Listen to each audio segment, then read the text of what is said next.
Hello，歡迎大家嚟到 Dinner Tarot 10月份雙子座嘅感情占卜。如果你需要一個針對翻你個人同埋詳盡啲嘅占卜，可以透過左上角嘅聯絡方法同我預約做個占卜嘅。咁我而家就開始講下雙子座10月份嘅感情運勢會係點樣啦。咁我見到有啲雙子座而家係有一個你有興趣嘅對象。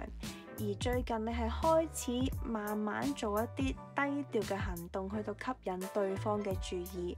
例如係喺對方附近多啲出現啦，製造自然撞到嘅機會，又或者可能你哋係有一班朋友見面啊，或者喺一啲群組入面，你會多啲回應對方，令到佢會覺得你係有留意到佢。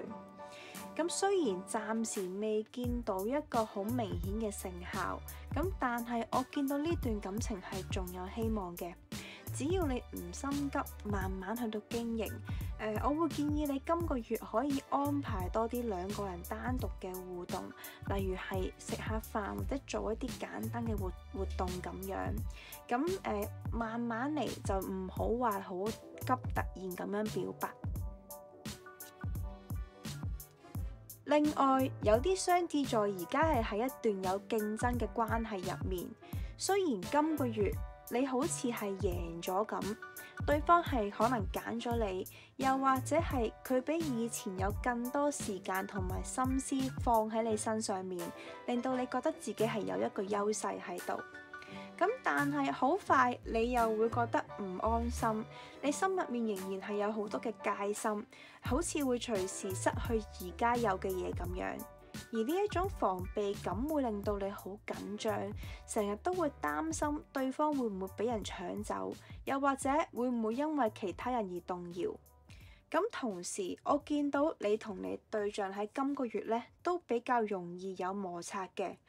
唔係話一定係會鬧交，但係因為你覺得有競爭者嘅存在，令到你自己情緒唔穩定，於是令到大家嘅互動都係好緊張，好容易係會有一啲小爭執啊。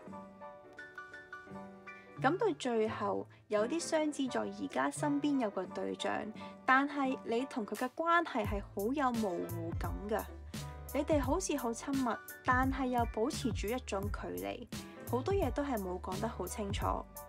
咁去到今個月，你開始對呢一段關係有啲厭倦，會覺得呢段你哋之間相處冇咗火花，同埋有啲悶啊。